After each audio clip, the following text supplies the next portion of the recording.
Well, let's bring in Phil Robertson. He's Deputy Asia Director at Human Rights Watch and joins me now from Jakarta. Mr. Robertson, always good to have you on the programme.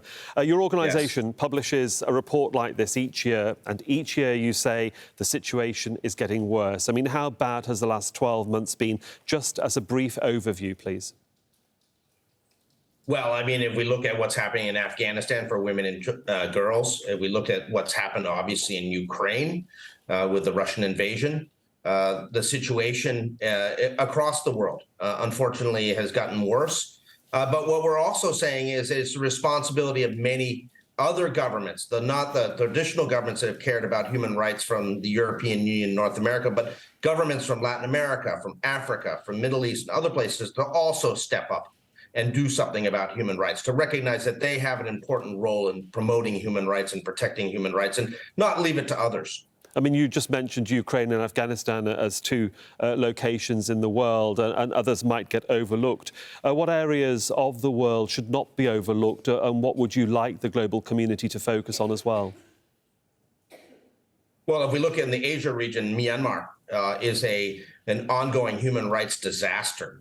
You have a country being torn apart and crimes against humanity being committed every day by a military junta backed by China and Russia.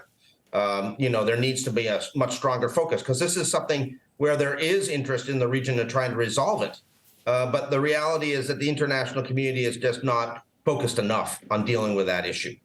Similarly, North Korea, there's a lot of problems in North Korea. But again, it's a major rights abusing state that often seems to get away with it because everybody's talking about their nuclear weapons or their missile technology.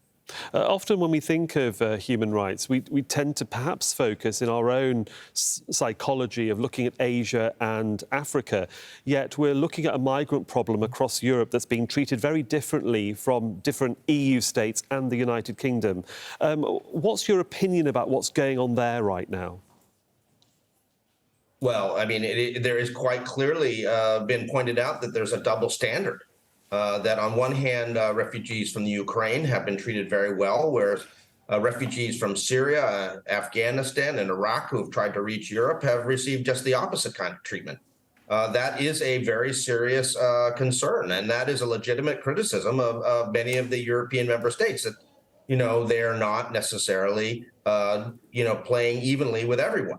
We also spend a lot of time focusing on rights abuses in the United States. I mean, Human Rights Watch, one of our largest divisions in the entire organization, focuses on human rights abuses in the United States. And if we look at the way that refugees and migrants are being treated in that country, it's hugely problematic. How do you take a report like this forward each year? Because you want those in power to act on it, but it's all about the lobbying process, isn't it? Well, we have a group of advocates around the world who are going to, use this report to go in to talk to governments and saying, look, what have you done and what haven't you done over the past year? We've been keeping track, and we expected you to do much better. A lot of it is also trying to figure out what is the actual interest of particular governments? What are the issues on human rights that they're prepared to take forward? They're not evenly interested in human rights. Sometimes you have to focus on specific issues. We have that sophisticated group of advocates with this report in hand who are going to be able to do a lot, not only bilaterally, but actually at the Human Rights Council in Geneva, at the Security Council in New York, and other places where human rights should be front and center every day. Well, we'll be getting more reaction to your report as the day progresses globally. But for the moment, Phil Robertson there, Asia Director of Human Rights Watch, joining us from Jakarta. Thanks so much for your time again. Thank you.